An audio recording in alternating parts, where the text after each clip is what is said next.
and when you take your purpose, combine it with that problem, guess what? You're going to prosper because you are someone's answer to the problem. And when you understand that, then that's why things will come to you. I truly believe that.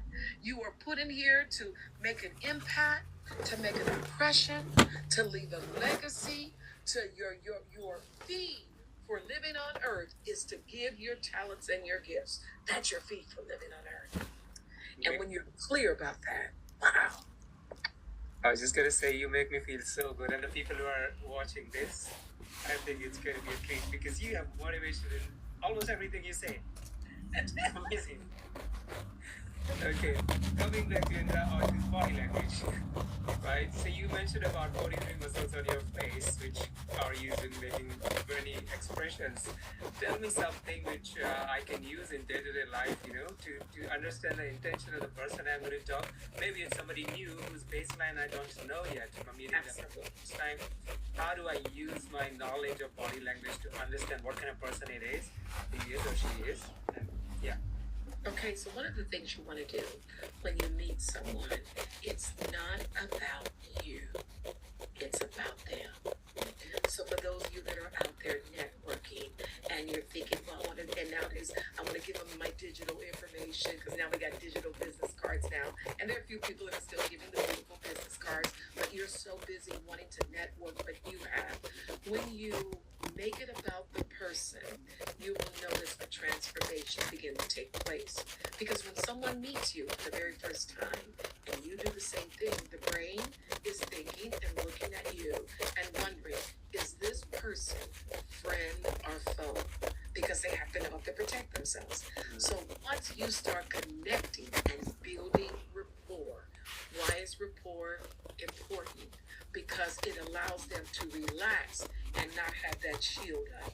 Like, okay, where they're looking at you with squinted eyes, discerning, is he showing up the way he's supposed to be, or is this person the real deal?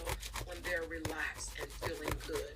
And one of the best ways that you can do it, watch this, is beginning to ask the person about themselves.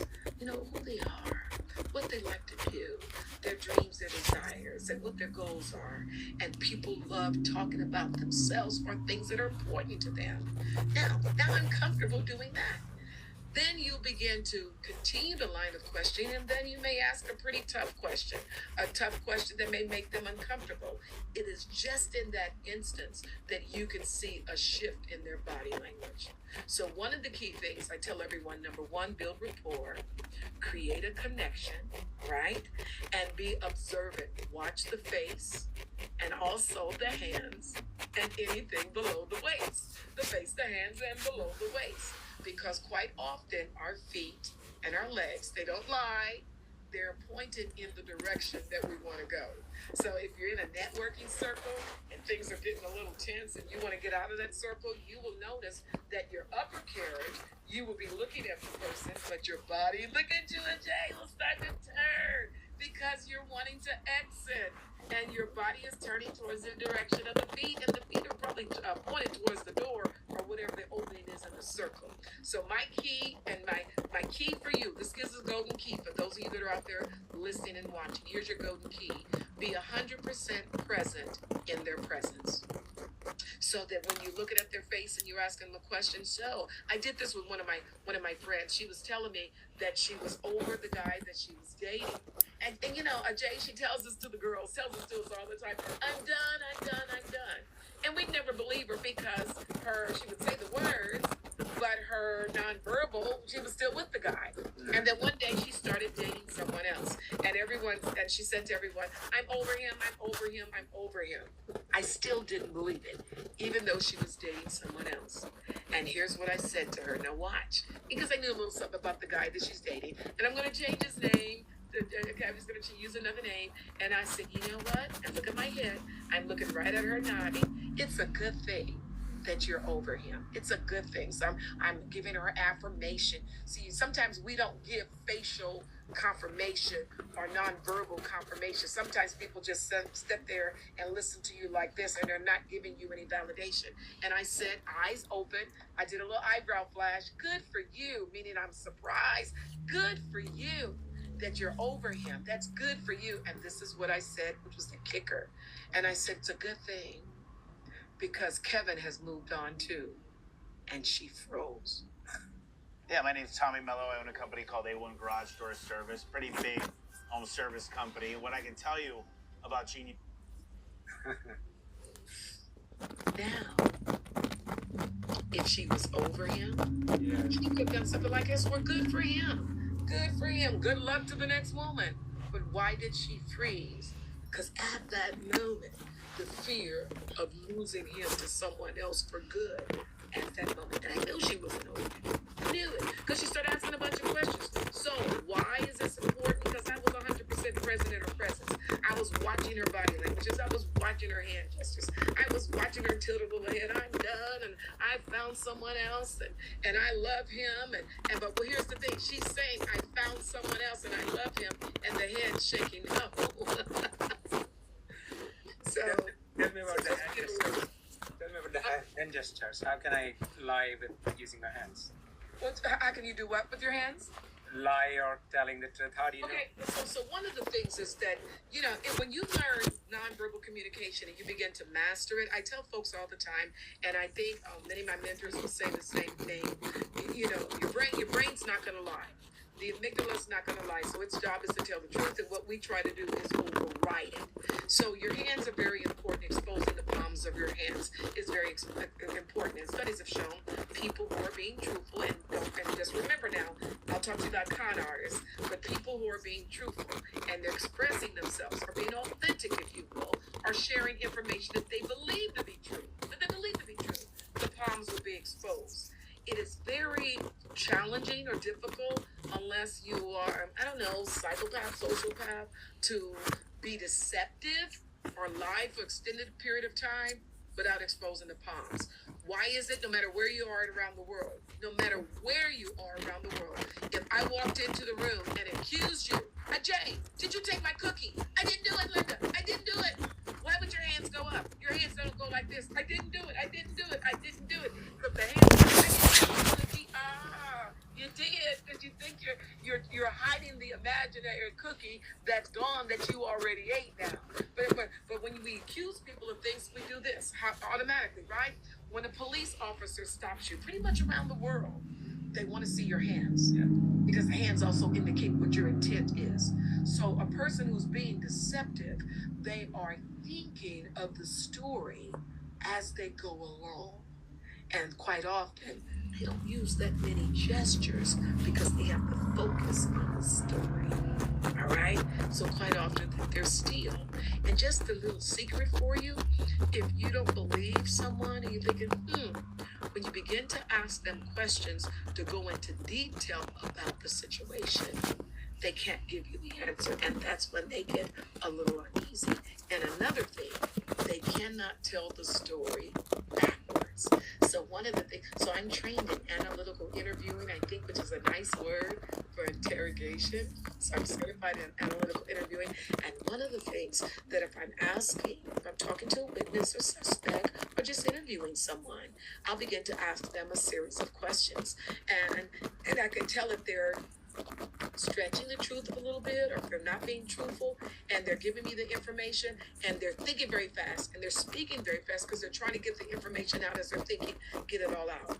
And one of the things I do, I'm listening, I'm leaning in, I'm giving them some affirmation, facial data affirmation, and then I'll go like this. Okay, thank you so much.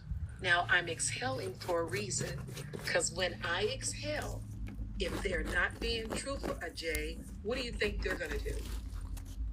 Exhale too. If they are not being truthful. If they're not being truthful, the moment that I I exhale, think that you kind of you are on the same page as them. right, but guess what they do? They exhale too. It's like, she believed me. So just seeing that, because remember that they're talking rather fast, they're trying to get the story all out, trying to get the deep, they're thinking as they go along, and they're not breathing properly, and you will see when I exhale, okay, they will exhale too, like, okay, wow. And then I go in for the kill, and I'll say to them, to use that word, and not going for the kill. I just go in for the win, Ajay. And this is what I say. I'll say Ajay so that I won't miss anything that was important to you. And I want to make sure I'm getting all the details. Let's take the whole scenario from the very end. And that's when I get that deer in headlights because they can't tell the story backwards. Wow. We'll have to try it. You may have a pathological liar, but just try it. Just try it. But now here's the deal. Don't try to interrogate people. Don't make people feel uncomfortable because then they'll go on the defense. Here's a little soundbite for you. A tactic. No, I'm saying to you, okay, I see what you're trying to do. You're trying to manipulate me. You're trying to do NLP on me. You're trying to do some kind of other program on me. And people feel that way and they'll get offended and they'll shut down. A tactic, no, is a tactic blue. If I know what you're doing, the tactic is blue. Like a magician, it's gone. Is there any truth behind the high accessibility, like when you are reminding a story that happened versus when you're constructing you? Well, for those who study NLP, they have a line of methodology regarding that. There are individuals who are visual learners. They'll have a tendency to look up. There's certain things that we all do. Like if you were going to a funeral of a friend, you can look around the entire room and you'll see most people at the funeral, their head is down. They're assessing emotions. They're in the mourning stage. But here's what takes place. If you are reading mind data incorrectly and not knowing a person's baseline, a creative also eyes are going in all different directions because they're creating, they're bringing the story together. And there are individuals who are introverts who may just simply listen and focus on you, and at the same time they may go down and assess their feelings.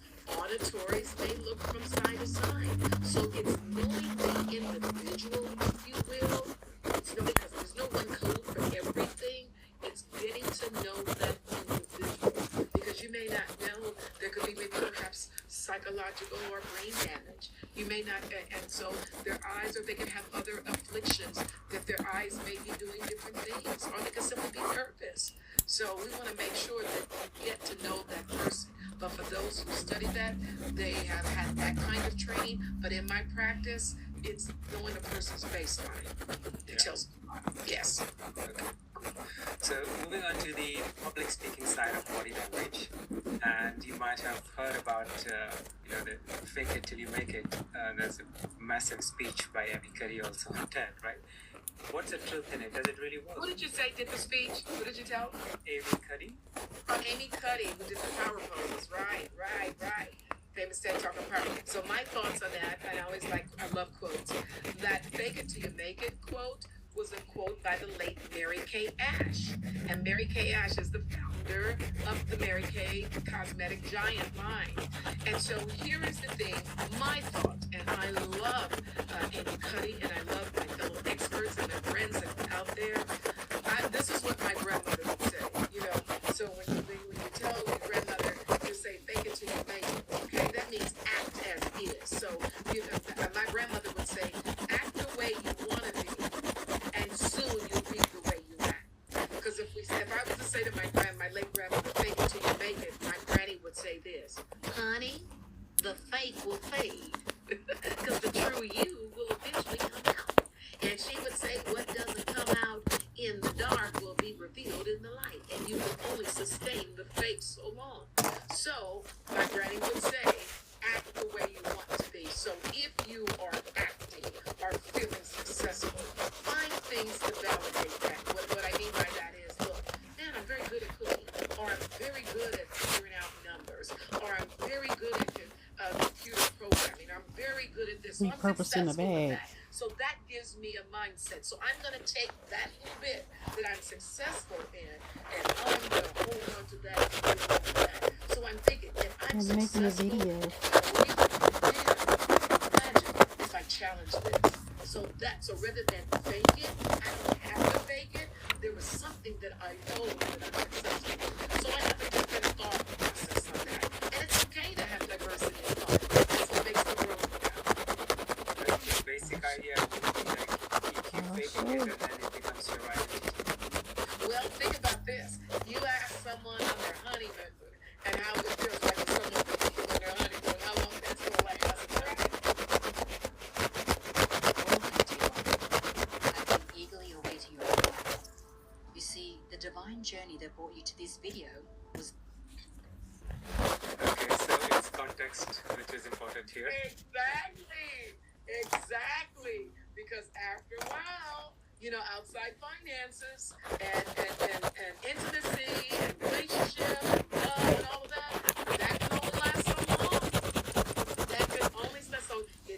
exactly right in the context of it, right?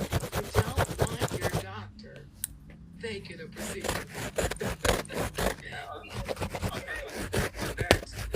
That is how that the four C's, context is over, that's what we called it. Oh, well, see, when we talk about the C's, I know we talk about 3 C's, we do 4. It's just reading nonverbal communication. We want to read them in clusters. And what that simply means is watch for more than one movement. If you're a person of color, Jay, I'm a person of color. How often are we judged by one thing that we do? If anything, by our race.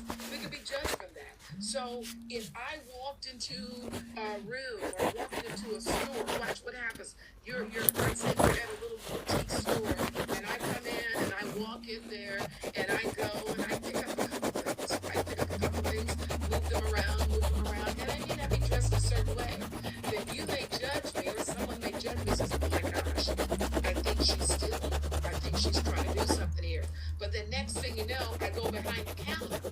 Oh, the next thing you know, even though I may be in my sweatpants because I just came in from maybe a jog or something, and then I'll say to you, can I help you? Well, you'll say, I was looking at the screen or looking at this. Okay, hold on a minute. Now I get the keys. But in the meantime, you judge me off the first movement. So when reading nonverbals, look for clusters of movement to validate the thought that you have. Otherwise, man, oh man, unconscious bias, prejudgment can take place. Very important. So watch for many clusters. And when I do workshops and sessions, I have my students look for many clusters to be able to identify before they'll say a person's personality is a certain way. So read them in clusters. That's the first C. The second C is congruency. And what I mean by congruency, making sure that the words, the tone, and the nonverbal are congruent. Here's a soundbite. You love my rhymes, Ajay. Here's a soundbite. If all three don't agree, then there's a disconnect in the message between you and me. So if I say to your wonderful viewers, I'm so excited to be here. Thank you so much, Ajay, for having me. Hopefully we're going to have fun. Oh my gosh. Look at the words say it. But what if, and by the way, there was a study that was done that a lot of people watch Instagram with the sound on. They watch a lot of videos with the sound on. So what happens if my body language doesn't look like I'm excited to be here, and if you just heard the words, I'm so excited to be here, but it doesn't matter what I say, your nonverbal will get in the way. Oh, there's another one. I should do a book of rhymes. So it doesn't matter what you say, your nonverbal will get in the way, or it will overrule what you say. Okay? So that's very important. So your words, your tone, and your nonverbal. I'm excited to be here. Look, I just did. I'm using my zygomatic major muscles, my auriculate muscles. I'm showing the D. I'm leaning in. I'm so excited that I want to grab you all. My heart is open. My power zone is open. My hands are closed. That looks like excitement. So even if the sound was off, it would look like this. Wow. So making sure that your words, your tone, and your nonverbal are congruent. So that's the second C, context. Imagine if it's very hot outside or wherever you live, or if it's cold wherever you live, then something out of context would be if it's frigid and it's freezing outside, if you walk out in this swimsuit. It's out of context because it's cold. You make everyone cold. If it's hot outside and you're walking out in winter gear and like prepare for a blizzard, it's out of context when it's like everybody else is sweaty. So it's out of context if you're taking a long trip going to Europe and you go to the airport and you have no check-in bag, no carry-on, and you're a little jumpy when I ask you, excuse me, sir, do you know where gate C is? Wow. Right? Terminal C, do you know where that's at? And you're jumping. Because, wow, if you look back, and many of the people that are perhaps on the planes and terrorists, there were signs that people missed ahead of time in the behavior and everything else. So when you talk about clusters, you talk about congruency, context, and of course, culture in different cultures, Indian cultures, nodding, and is it head wobble, right? Is it a wobble? Right. Some part of India. Yeah, right. But in Asian cultures, I may be going like this, but that doesn't mean that I'm agreeing with you. It's affirming that I'm listening and validating and hearing what you're saying. And so understanding that eye contact is acceptable up to 85% in the United States because we do it good business.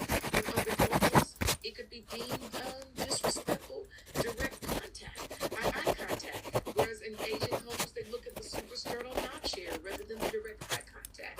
Here in the United States, some of us I'm very expressive in my presentations. I had an opportunity when I lived in Hawaii to do a presentation for a Japanese team. I had to have a translator and realizing that certain terminology that I would use did not translate. But one of the things that even though I was animated, they were very polite, taking it in. I wasn't getting the validation like, oh, that's so good. Because they were very polite. But I knew about the culture. And of course, I left the session thinking it was the best session I've ever had. However, if someone else is but they didn't react, they were being polite. So also just knowing when in Rome, you want to do what the Romans do. You want to fit in, not stand out because you might go to jail. Thank you for the categorization. There is one question that I wanted to use that I've seen you on stage and mind-blowing. There are some good speakers when they come sick, some motivational speakers. They have a different charisma when they are on stage. So this is for my speaker audiences. What are the kind of 3 or 4 tips that you can give to create that kind of charisma? To give you an example, if I go or let's say if somebody who's not Tony Robbins and goes and delivers the speech that Tony Robbins delivered, right? The response to the same speech, same words will be different than what it was originally done. Yeah. So what that person can do to go as close as the original speech? What is Okay, so here's what's very important. And this is what I'm sharing with the speakers. Another good friend of mine, very famous motivational speaker, and there were people who admire this motivational speaker, but they were coming out sounding like him. People want the original. So here's the thing. You have to own your own story. You have to own it. The reason why a Tony Robbins, a Les Brown, a Vision, Lisa Nichols, and some of the other great speakers that are out there, the reason why they can do their story because it's their story. They lived it. So when you own your story, taking the tools and the strategies that you love about their presentation, what was it? They used storytelling, number one. All the great speakers use storytelling. Number 2, they come across as authentic because you begin to experience and feel it because they go into details as to about what happened, right? And here's the key. If you're going to be a great presenter on stage, and this is my area of expertise, and I've been doing it for over 4 decades, one of the things you want to do is deliver your presentation in a way that people can look at you. I don't care if it's one person or 40,000 people. All right, before we press on, just wanted to take a quick moment to showcase today's video sponsor, Voice Hub by Rev, which is a simple yet powerful audio recorder. People in the room that someone says you were speaking to